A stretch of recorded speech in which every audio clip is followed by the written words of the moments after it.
Hello everyone, let's take a look at what's new in Carlson 2012. First we'll take a look at the general items, which are covered in all modules. They've added support for the AutoCAD 2012 version, so it will open and save natively AutoCAD 2012 drawing format.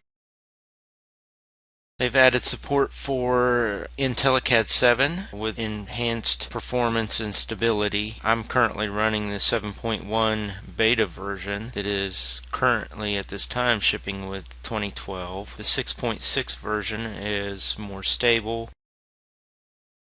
They've added 16 new toolbar icons. I'm not sure exactly which one those are, but there's 16 new ones out there. In the Data Depot, under Projects, get project data from the Data Depot and update drawing Data Depot information. This is if you're running a server and running the software. There's an open source project-wise and a pay application that will control the check-in and check-out of your project data and actually allow people to work on the same drawing file at the same time and then merge that information together. They've added the added XREF support in the Data Depot. They've added the option to unlock checked-in drawings at close time. They've added a unique icon for files that are newer on the server than local copy. And they added purge local copies function per drawing. They added a clean INI file function to remove missing files. And for the open source project-wise version, they added the ability to deal with the project-wise caching server. Under field text, they've added separate fields for drawing path, drawing name, time, project name, and job number. And they've also added support for Intellicad. We can find that command under draw text, field text, and we see the different options here that we had. In the 2011 version we only saw a couple of fields here, 2 or 3. Now we have support for multiple fields. They've added a new command to rename layers by using defined lookup table. This is called translate layers. We can find this new command under File, Drawing Utilities, Translate Layers. As we can see, we can define the layer in and the layer out. So if the client sends us a drawing and they have their standard layers, we can take their layers from their drawing and convert them into our standard layers for our drawing. And you can save this out to a file so that anytime you get a drawing from that particular client, you'll always have that table to translate their layers from their standards to your standards.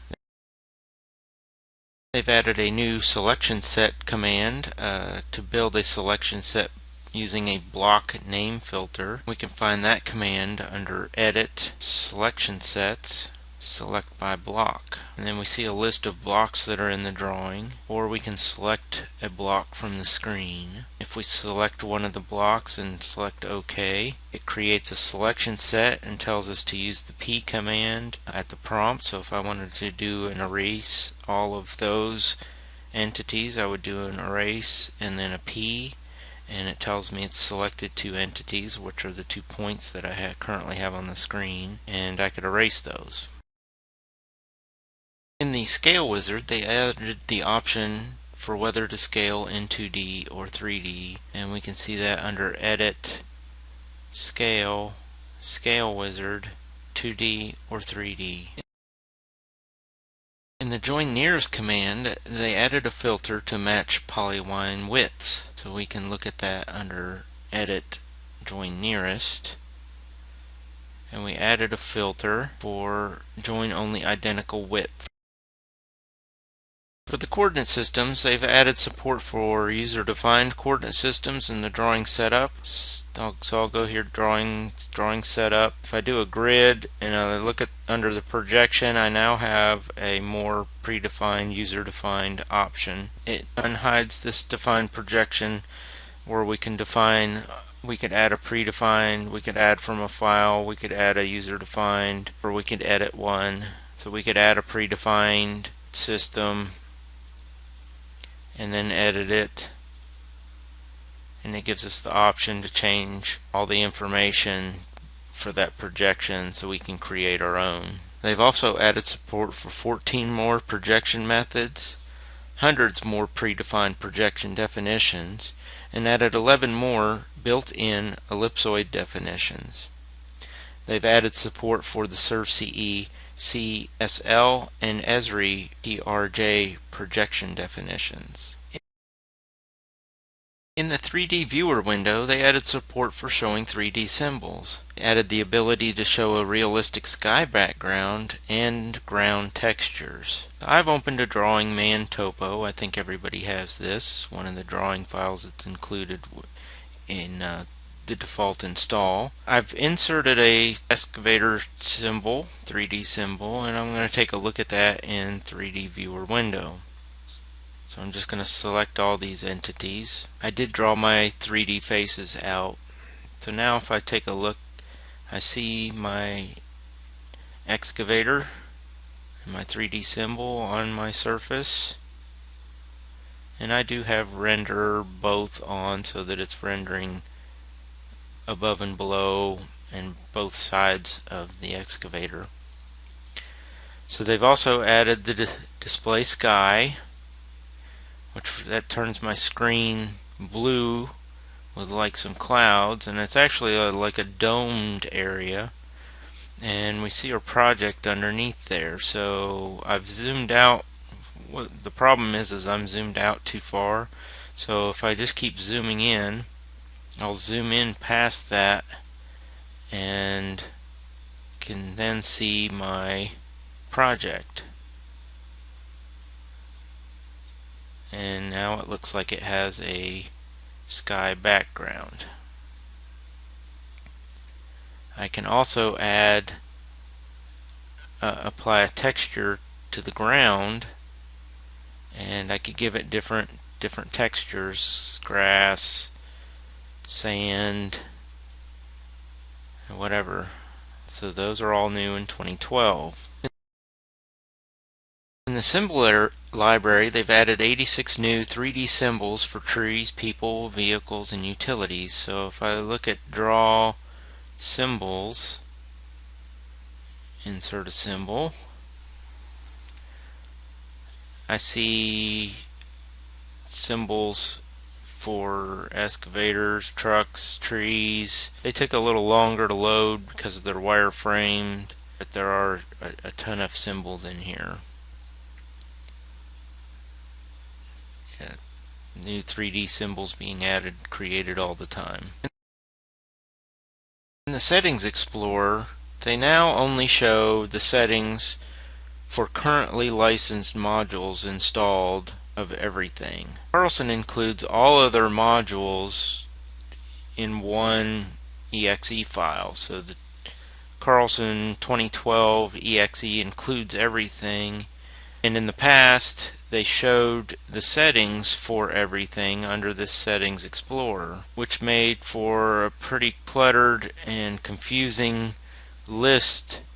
Now they will only display what products you actually have a license for. So we're seeing civil, construction, field, geology, GIS, hydrology, survey, and takeoff are the current products that I have licensed under my NFR here.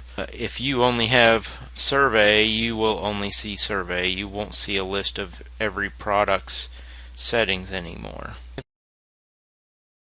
We've also added the option to have your project name and project number used in the header for your reports. And the report formatter has new controls for report header, footer, and text style properties per field. Well, let's take a look at this. First, you would need to set your project name and job number under your drawing setup. Now if we do a points list points, or any other report for that matter, I'm going to use the report formatter so we see that. In the report formatter, we see we have field options here available. I'm going to add, pick the first one, shift, pick the last one, click add. So now I have points, northing, easting, elevation, description. And under my field options, I have the report header and the report footer, and I could add that information. I can put the project name and title and date in the footer. I can put it in the header, or I can put it in the report body. For the report header, I've got date and time, the report title, job number, and project name. And of course, I can move these around and format them in a different way. If I want to move them up, move them down, do project name first, job number second, whatever. Click OK, and then I'm going to display it. Drag it over here where you guys can see it. We now have our project and our job number and the date, and I could put that here in the top. I could put it down in the footer, or I can put it here in the body. And lastly, they've added support for GONS in many of the routines.